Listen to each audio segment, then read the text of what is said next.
Hello everyone, thanks for tuning in to today's fourth video, doing JMA Friday for today's fourth video. So as always on a Friday, you've got your month ahead look ahead with Japanese and CFS V2 models.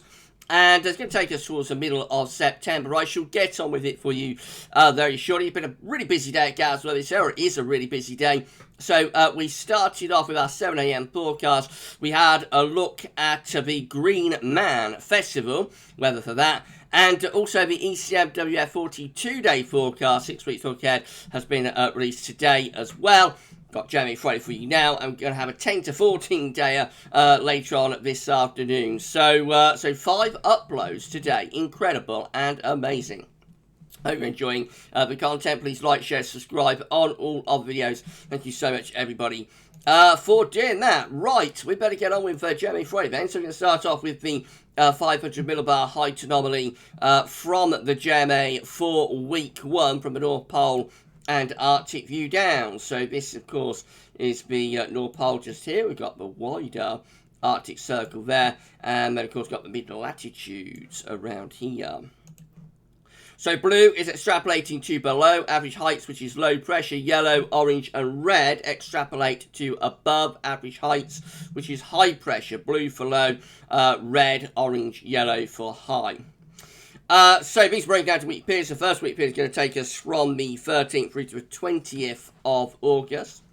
The coming week we'll have above average heights, high pressure to our west and northwest, with below average heights to our northeast. A lot of dry weather. We are bringing in the wind from like a northwesterly to northerly direction, so it will be a little bit on the cooler side, perhaps, especially for more northern areas. But with high pressure in the Atlantic, there should be a lot of dry weather on offer with that. Week 2 is going to take us from the 20th to 27th of August.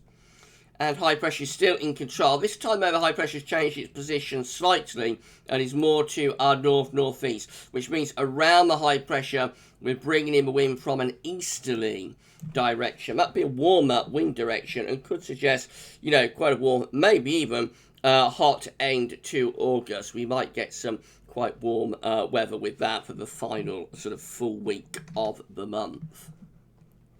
Should be very dry as well, of course, with high pressure dominating. And then weeks 3 and 4 will take us from the 27th of August through to the 10th of September. And we see a bit of a weakening of the ridge. So we've got some of the high pressure going up towards Greenland and Iceland, some still in over Scandinavia. We may start to see a trough of low pressure beginning to fill up the gap there. So you can imagine that the high pressure is splitting into two, and so between the two ridges we might get a trough of low pressure starting to set up. It doesn't actually show a trough of low pressure. It's the kind of thing that can happen when pressure weakens and sort of splits. It can allow a trough and a dip in the jet stream within the 500 millibar flow.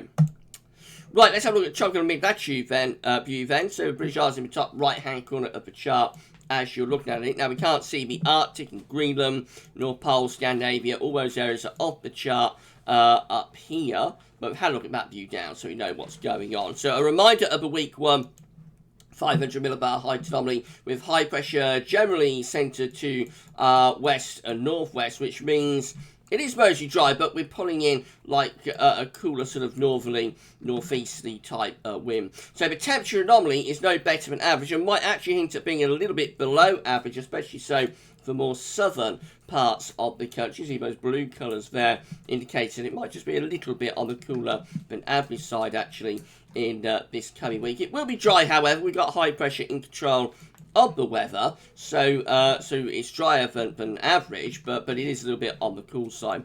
Then we get a repositioning of the ridge to Scandinavia. You know, I have to sort of envision that Scandinavia will be off the chart up here, really, in week 2. So we'll be bringing in like an easterly type flow, and easterlies in August will be a warmer wind direction. So then we see in week 2, 20th, 27th of August, that the temperature anomaly goes warmer than average, goes 1 to 2 degrees above average. So we go into the last stages of the month on quite a warm note, and still with high pressure in control, it's largely drier than average as well, near normal to a little bit drier than average. So potentially that's quite a warm, maybe relatively hot and dry week there for the final full week of August. And we've got weeks 3 and 4, where we have some of the high pressure going towards Greenland, so you have to envisage that Greenland would be kind of there, and still some high pressure over Scandinavia, which is sort of going to be in that area. And in between, we thought maybe we might be getting a little bit of a dip in the jet stream and some lower pressure, perhaps. Temperature anomaly for weeks 3 and 4 from the 27th of August to 10th of September. Look, warmer than average to our north, a little bit cooler than average to our south. It's not a particularly big deviation either way. It looks like it's beginning to get a little bit more unsettled, especially for more northern parts of the country. So Scotland going wetter than average, England, Wales and Ireland still a little bit on the drier than average side. Remember, it's a 2-weekly anomaly, so it might be transitional. Something like week 3 could still be high pressure dominated, and then week 4 goes unsettled. Something like that could be in the works there, you know, between those 2 weekly periods. But generally, you know, it looks like it's a little bit more unsettled, especially I would think later on. Right, let's have a look at CFS-V2, see how that compares. So again, these are 500 millibar heights broken down into weekly periods. The first week period will take us from the 13th to the 19th of August. The coming week, we'll have above average heights to our west-northwest with below average heights to our northeast.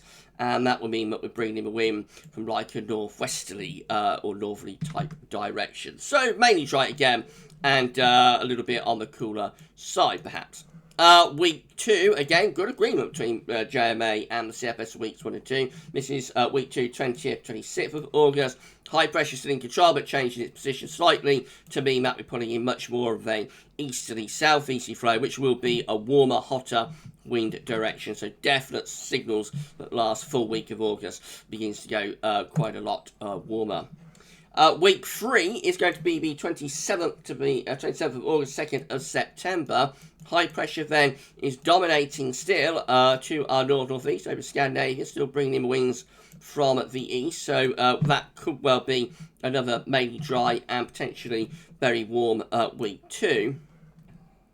And then week 4 is the 3rd through to the 9th of September. So we see the high pressure just beginning to slip a little bit. The high pressure just starts to slip southwards slightly. Might allow some sort of lower pressure and a little bit of influence from jet stream just to start creeping back into the north. The high pressure is still mainly in control, so it looks like the first sort of week or so of September is likely to be mostly dry and quite warm and anticyclonic. But maybe by the end of that period, we might be starting to see a few signals of high pressure just slip a little bit and allow a bit of influence from the jet stream into northern areas. Temperature anomalies for week 1, 13th, 19th of August, going to be average to below average. So quite a cool week coming up. Will be particularly notable at night, I think.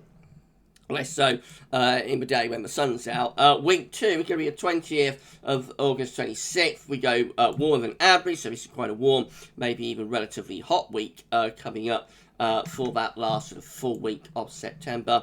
Week 3 is the 27th of August, 2nd of September. Still a little bit above average, not as much as it is in week 2, but still generally on the warmer than average side. And then week 4 is also above average. This is the 3rd to the 9th of September, still with warmer than average temperature. So quite a warm start to September being signalled here.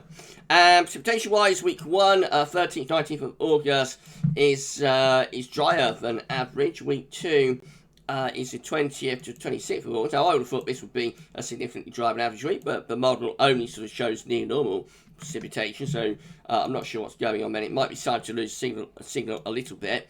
Week 3 is the 27th of August, 2nd of September. That one is also average to a bit drier than average. And then week 4 is the 3rd through to the 9th of September. Near normal. We're losing a signal now as, you know, we're going further out, but probably still a little bit on the drier side, if anything. Right, so it's quite an interesting 4 weeks to come. We're certainly starting off on quite a coolish but also relatively dry anticyclonic note. The high pressure then repositions to sit somewhere to our north-northeast for the last stages of August and on into the beginning of September, looking quite warm and dry. And then a big case of how long does that warm, dry weather go on for. Sometimes in September it can go on all month.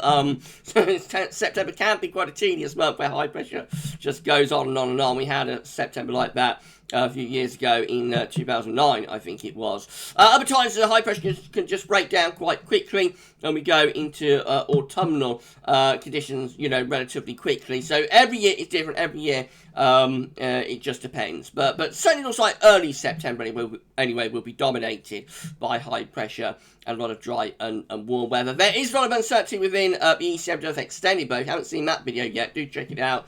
You know, weeks 1 and 2 quite straightforward, but then anything in September very, very much up in the air, if you pardon the pun. So we should wait and see how it all plays out.